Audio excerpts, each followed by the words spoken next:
রায়েরবাজার বুদ্ধিজীবী কবরস্থানে অজ্ঞাত ১১৪ জন জুলাই শহীদের গণকবর রয়েছে বলে জানিয়েছেন স্বরাষ্ট্র উপদেষ্টা লেফটেন্যান্ট জেনারেল মোহাম্মদ জাহাঙ্গীর আলম চৌধুরী।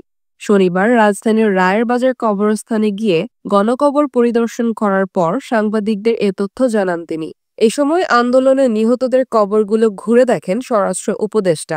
একই সঙ্গে নিহতদের আত্মার মাগফিরাত কামনা করেন তিনি বলেন, এই কবরস্থানে ১১৪ জনের গণকবর রয়েছে, যাদের পরিচয় এখনো নিশ্চিত হওয়া যায়নি।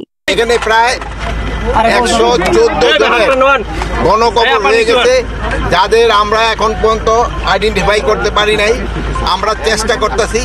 অনেক সময় আগে একটা ছিল, তাদের যারা উত্তরসূরি রেখে গেছেন তাদের ভিতরে একটা ছিল যে কেউ চাচ্ছিল এটা শনাক্ত করো, কেউ চাচ্ছিল না। এখন তারা মোটামুটি নাকি রাজি হয়েছে। তারা মুন্সিগঞ্জ আমরা গেছিলাম, সেই সময় বললো যে তারা সবাই রাজি হয়েছে এটাকে শনাক্ত করার জন্য। এই জন্য আমরা খুব তাড়াতাড়ি এদের শনাক্ত করে যারা তাদের বডি এখানে রাখতে চায় তারা এখানে রাখতে পারবে, আর যদি কেউ নিয়ে যেতে চায় ওটাও নিয়ে যেতে পারবে। রায়েরবাজার কবরস্থানের নির্মাণ কাজে দুর্নীতির খবর পাওয়া গেছে উল্লেখ করে এ সময় সাংবাদিকদের উদ্দেশ্যে বলেন, এখানে কিরকম যে কাজের যে একটা দুর্নীতি, এখানে ইটের কোয়ালিটি খারাপ।